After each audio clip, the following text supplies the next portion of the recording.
இந்த உலகத்திலே உங்களை கொண்டு வந்தவர் கர்த்தர். உங்களை உண்டாக்கின கர்த்தர்.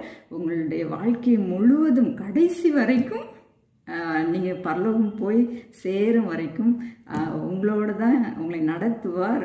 அது பல விதங்களில் வித்தியாசமாக நடத்துவார். ஆனால் நடத்துகிறவர் கர்த்தர் என்று நினைங்க. அது சிறு பிள்ளை வயதாக இருந்தாலும் உங்களை நடத்துகிறவர் கர்த்தர். அது நீங்கள் கல்யாணம் பண்ணிட்டாலும் உங்களை நடத்துகிறவர், உங்கள் வாழ்க்கை துணையில் உங்களை நடத்துகிறவர் கர்த்தர். அவங்க ஏமாற்றிட்டாலும் உங்களை நடத்துகிறவர் கர்த்தர். அவங்க பிள்ளைகளுடைய பராமரிப்பில் நீங்கள் இருக்கும்போதும் உங்களை நடத்துகிறது உங்கள் பிள்ளைகள் இல்லை, உங்களை நடத்துகிறது கர்த்தர்.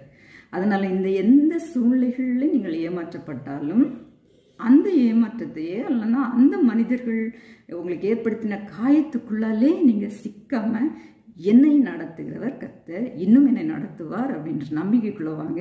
அப்போ இந்த ஏமாற்றம் எல்லாம் உங்களுக்கு காணாமல் போய்